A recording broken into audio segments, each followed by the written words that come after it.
गांधी की संसद सदस्यता बहाल होने के बाद कांग्रेस में खुशी का माहौल है। कैबिनेट मंत्री साले मोहम्मद ने कहा कि राहुल गांधी की सदस्यता बहाल होना सच की जीत है। साथ ही अपनी जन कल्याणकारी योजनाओं और फैसलों के दम पर कांग्रेस राजस्थान में एक बार फिर सरकार बनाने जा रही है। न्यूज 18 राजस्थान से खास बातचीत करने के लिए मौजूद है राजस्थान सरकार के कैबिनेट मंत्री साले मोहम्मद। साले मोहम्मद जी पोखरण प्रवास पर हैं, लोगों से संवाद किया और आज राहुल गांधी की सदस्यता बहाल हुई, इसको लेकर विशेष बात। सर, राहुल गांधी की सदस्यता बहाल हुई, सबसे क्या कहोगे? देखो, राहुल गांधी जी की सदस्यता बहाल होना ये अपने आप में बहुत बड़ा फैसला है और ये सुप्रीम कोर्ट का फैसला अपने आप में एक लोकतंत्र की जीत है। राहुल गांधी की जीत है ही, पर साथ साथ में लोकतंत्र में आज पूरा देश देख रहा था कि जिस प्रकार से निचली अदालतों का जो फैसला है उसके बाद वो स्टेप बाय स्टेप चले। निचली कोर्ट के बाद में वो हाई कोर्ट में गए, हाई कोर्ट ने उसकी सजा को बरकरार रखा।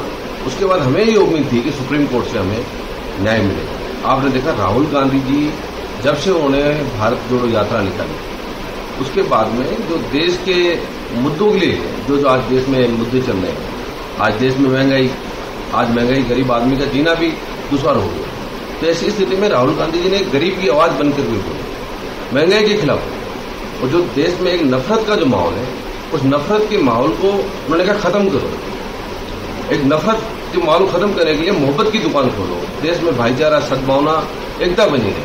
तो ये तमाम मुद्दे लेकर के जब से कन्याकुमारी से कश्मीर तक गए तो आपने देखा कि बीजेपी का जो उनके अंदर जो गुस्सा था कि राहुल गांधी जी को किस प्रकार से परेशान किया जाए, उस पर पर्सनल अटैक है। और आपने देखा जो सजा एक तरह से रोकी गई थी, उनके जो कानूनी हिसाब से जो लड़ रहे थे इनके एडवोकेट्स, जो साल भर से उन्होंने बिल्कुल उसमें केस में कुछ भी नहीं लिया। और यात्रा के बाद में 3-4 महीने के अंदर सब चीजें हो गई, सजा भी हो गई, केस चालू भी हो गया और सजा आते ही 24 घंटे के अंदर सदस्यता भी खत्म हो गई। तो आज वास्तव में ये लोकतंत्र की जीत है। और राहुल गांधी जी ने कहा था चाहे मैं लोकसभा के अंदर हो चाहे नहीं हो, पर जो देश के मुद्दे हैं, जो जिस प्रकार से भाजपा जो है आज प्रधानमंत्री जी जिस प्रकार से नाकामयाब रहे हर चीज में, तो उस मुद्दे पे मैं बोलना नहीं छोड़ूंगा। जो हमेशा होता था 5 साल कांग्रेस 5 साल बीजेपी, अब ये जनता ने तय कर दिया कि जो हमारे लिए, गरीब के लिए, आम आदमी के लिए काम करेगा उसी को हम पसंद करेंगे। अभी जितने भी सर्वे आए हैं, अभी जितने भी हमारे उपचुनाव हुए हैं, उस सब में कांग्रेस है। और ये सर्वे भी बता रहे हैं, इस सर्वे के अंदर इस सब चीजें हैं कि ये परंपरा खत्म होके वापस राजस्थान के अंदर कांग्रेस की सरकार बनेगी। और जिस प्रकार से हमने घोषणा पत्र पे हम खड़े उतर करके हमने घोषणा पत्र पे जो काम किया, तो लोगों को विश्वास हो गया है कि कांग्रेस जो है आम गरीब आदमी के लिए अच्छी योजनाएं लेके आई है, अच्छा काम किया है। इसलिए हमें पूरा विश्वास है जो हमने काम किया है मुख्यमंत्री अशोक गहलोत साहब ने, कांग्रेस की सरकार ने, जनता जो है हमें एक बार वापस सत्ता में लेके आएगी और हम इसी तरह 5 साल वापस राजस्थान की जनता की सेवा करेंगे। राहुल गांधी की सदस्यता बहाल का स्वागत करते हुए सरकार ने पीठ का पुरजोर दावा किया है। कैमरामैन अमित वैष्णव का सावल गामरा, न्यूज 18 राजस्थान, जैसलमेर। पाकिस्तान अंजू पर मेहरबान है। अंजू को पाकिस्तान में महंगे महंगे गिफ्ट्स मिल रहे हैं। पाकिस्तानी मीडिया का दावा है कि अब पाकिस्तान ने अंजू का वीजा भी 1 साल के लिए और बढ़ा दिया है। दरअसल अंजू 1 महीने के विजिट वीजा पर पाकिस्तान पहुंची थी। अंजू के पति नसरुल्लाह ने पाकिस्तान के विदेश मंत्रालय में वीजा एक्सटेंशन के लिए प्रार्थना पत्र दिया था। इसके बाद पाकिस्तान के आंतरिक मंत्रालय ने अंजू का वीजा 1 साल के लिए बढ़ा दिया। अंजू के पति नसरुल्लाह ने इस बात की पुष्टि की है। यही नहीं, नसरुल्लाह की ख्वाहिश है कि भारत सरकार अंजू के बच्चों को पाकिस्तान भेज दे क्योंकि उनकी उम्र 15 साल से कम है। वहीं अंजू के पूर्व पति अरविंद ने बच्चों को अंजू के पास भेजने से इनकार कर दिया है। नसरुल्लाह भाई, आप मुझे ये बता दें यहाँ पे आप क्या करने आए थे? यहाँ पे मैं वो वीजा एक्सटेंशन लेने के लिए आया हूँ। आपकी मिसेस के लिए? जी। ठीक, तो उन्होंने जो रिक्वायरमेंट्स मांगे थे वो मैंने पूरी कर दी अभी, और इंशाल्लाह 1 ईयर का वीजा मिल गया है।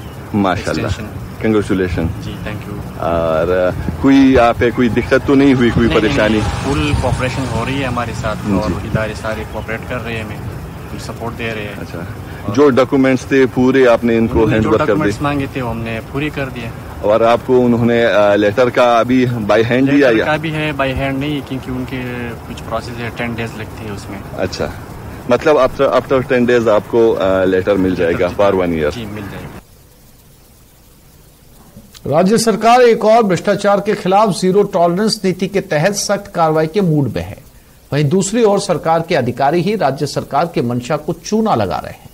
पट्टे की एवज में रिश्वत लेने के आरोप में कांग्रेस के ही मेयर मुनेश गुर्जर के पति सलाखों के पीछे पहुंच चुके हैं। मेयर मुनेश गुर्जर के पति पर एसीबी की कार्रवाई और मुनेश गुर्जर को मेयर पद से निलंबित कर गुड गवर्नेंस का परिचय दिया गया है, लेकिन जिम्मेदार कुर्सी पर बैठे अधिकारी आज भी गैर जिम्मेदाराना रवैया अपनाए बैठे हैं।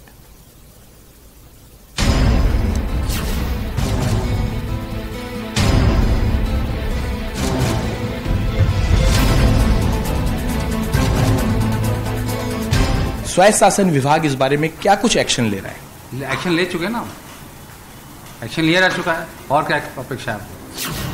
करप्शन को लेकर गहलोत सरकार की जीरो टॉलरेंस पॉलिसी है, तभी तो जयपुर हेरिटेज नगर निगम में कांग्रेस की मेयर मुनेश गुर्जर को राजस्थान सरकार ने सस्पेंड कर दिया है। दरअसल मेयर के पति सुशील गुर्जर को एसीबी ने रिश्वत कांड में ट्रैप किया था, लेकिन इस मामले में अगली कार्रवाई को लेकर जब न्यूज 18 राजस्थान ने विभाग के निदेशक हृदेश कुमार शर्मा से पूछा तो हृदेश कुमार शर्मा ऐसे नाराजगी दिखाते नजर आए जैसे वो खुद इस मामले में कार्रवाई से पहले सहमे हुए हो। उनसे जब इस मामले पर जवाब मांगा गया तो उल्टा हमें ही कहने लगे कि निलंबित तो कर दिया, अब आप क्या चाहते हैं? स्वायत्त शासन विभाग इस बारे में क्या कुछ एक्शन ले रहा है? एक्शन ले चुके ना, एक्शन लिया जा चुका है, और क्या अपेक्षा है? सर, क्या कुछ एक्शन लिया गया है इस पूरे प्रकरण में? अपेक्षा क्या क्या निलंबित कर दिया आपने? निलंबित कर चुके हैं सर। कोई न्यायिक जांच वगैरह स्वायत्त शासन विभाग की ओर से करवाई जा रही है? प्रावधान है नियमों में, उसके हिसाब से कार्रवाई की जाएगी। सर, बर्खास्तगी की बातें यहाँ पर आ रही है। मंत्री प्रताप सिंह खाचरियावास ने लॉ में जो प्रोविजन है अकॉर्डिंगली उसके काम किया जाएगा। सवाल उठे, एक्शन बस मुनेश गुर्जर के निलंबन तक था या आगे कोई और बड़ा एक्शन होने वाला है? कानून के जानकारों का कहना है कि निलंबन के बाद न्यायिक जांच करवाए जाने और उसके बाद निलंबन पर बहाली या फिर दोषी पाए जाने पर बर्खास्तगी का निर्णय लेना होता है। निलंबन होते ही एक तरह से ये होगा कि पद अभी रिक्त नहीं है, लेकिन मेयर उपस्थित नहीं है। ऐसी परिस्थिति में राजस्थान नगर पालिका अधिनियम के तहत प्रावधान किया गया है कि जहाँ रिजर्व कैटेगरी का मेयर है वहाँ पर अगर उपसभापति भी सेम कैटेगरी का तो उपसभापति को चार्ज चला जाएगा, लेकिन अगर उपसभापति सेम कैटेगरी का नहीं है तो ऐसी परिस्थिति में उसी कैटेगरी के पार्षद को राज्य सरकार नॉमिनेट कर सकती है। वो पार्षद मतलब ओबीसी महिला कैटेगरी का होना चाहिए और उस पार्षद को 60 दिन के लिए चार्ज दिया जाता है। उसके बाद फिर उसको बढ़ा सकती है राज्य सरकार जब तक कि इस पर अंतिम निर्णय नहीं हो। चुनाव ऐसी परिस्थिति में तभी हो सकता है जबकि इनकी बर्खास्तगी हो जाए या ये इस्तीफा पद से दे दें। ऐसे में क्या स्वायत्त शासन विभाग के निदेशक हृदेश कुमार शर्मा राज्य सरकार की मुश्किलें बढ़ा रहे हैं? डीएलपी डायरेक्टर की कुर्सी पर बैठे हृदेश कुमार शर्मा को नहीं पता कि उन्हें प्रशासनिक तौर पर सबसे संवेदनशील मामले में क्या कार्रवाई और निर्णय लिया जाए। सरकार में बैठे ऐसे अधिकारियों की सुस्ती चुनावी साल में सरकार की मुश्किलें और बढ़ा सकती है। जयपुर से न्यूज 18 राजस्थान के लिए रोशन शर्मा की रिपोर्ट। और ये खबर धौलपुर से माधोपुरा गांव में डायरिया फैल चुका है। डायरिया की चपेट में अब तक 36 लोग आ चुके हैं और संख्या बढ़ती जा रही है। गंभीर हालात के चलते जिला अस्पताल में मरीजों को भर्ती किया जा रहा है। गांव के एक मोहल्ले से डायरिया फैला है। दूषित पानी और दूषित खाने की वजह से राजाखेड़ा उपखंड के माधोपुर गांव का ये मामला बताया जा रहा है।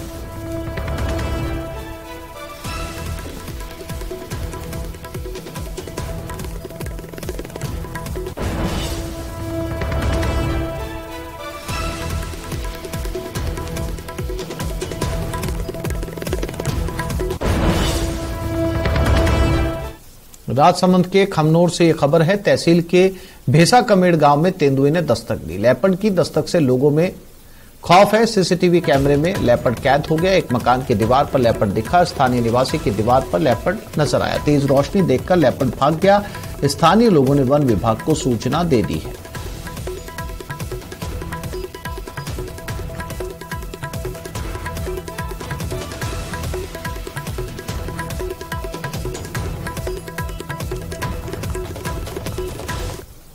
न्यूज 18 नेटवर्क का राइजिंग इंडिया समिट आपके लिए धैर्य और जुनून की कहानी लेकर आया है। मिलिए गुजरात की राजीबेन वनकर से जो प्लास्टिक के खिलाफ जंग छेड़ रही है और उनकी ये पहल न सिर्फ पर्यावरण को बचा रही है बल्कि महिलाओं को सशक्त भी बना रही है।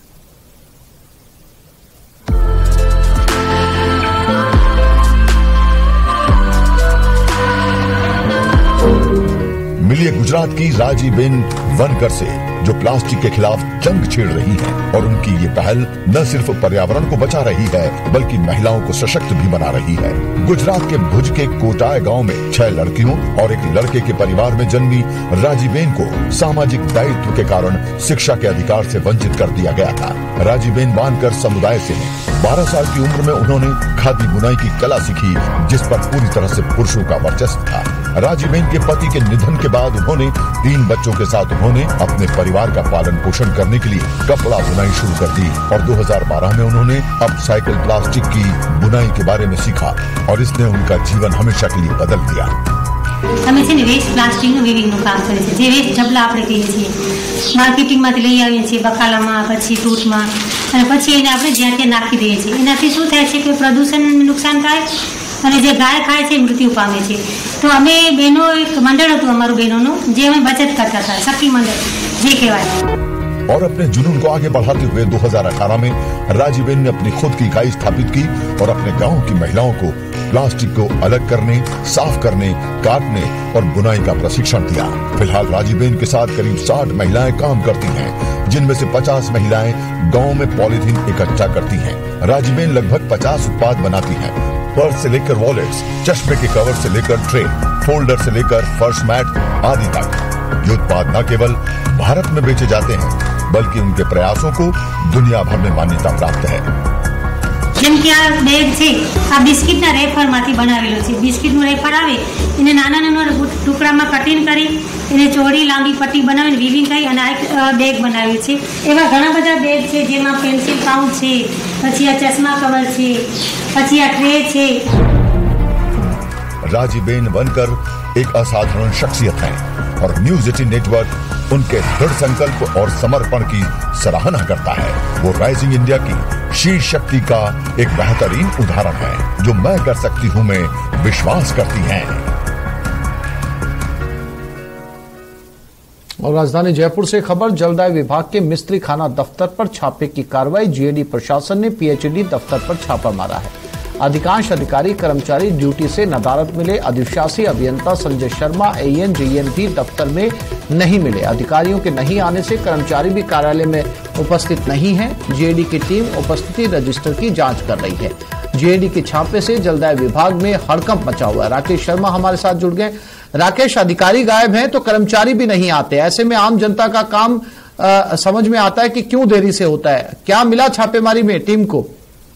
बिल्कुल, देखिए सुबह ड्यूटी टाइम पर जब अधिकारी कर्मचारियों को पहुंचना होता है उस समय जो जीएडी सामान्य प्रशासन विभाग की टीम ने वहां पर छापा मारा था। तो जो खुद जो कार्यालय प्रभारी हैं अधिशासी अभियंता संजय शर्मा, वो कार्यालय में नदारद नहीं थे। इसके अलावा सहायक अभियंता, कनिष्ठ अभियंता या दूसरे जो भी तकनीक कर्मचारी थे उनमें से अधिकांश कार्यालय से नदारद थे। चूंकि अभी हाल ही में जिस तरीके से एसीबी ने जो छापा मारा था और जो ठेकेदार के घर पर जब इंजीनियर वहां जाकर के काम करते पाए गए, क्योंकि इंजीनियर फील्ड का बहाना करके कार्यालय से नदारद हो जाते हैं और जब इंजीनियर नहीं रहते तो कर्मचारी भी नहीं रहते हैं।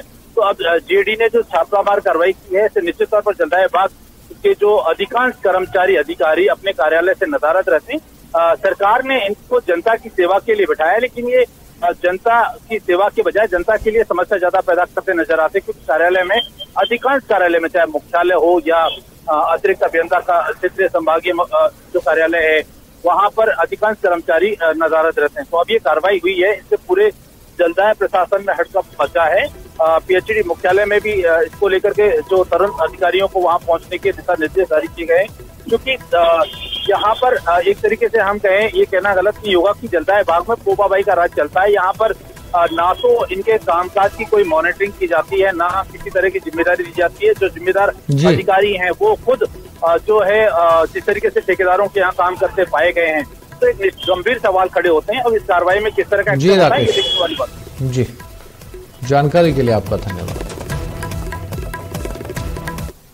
तो इस बुलेटिन में फिलहाल इतना ही। नमस्कार।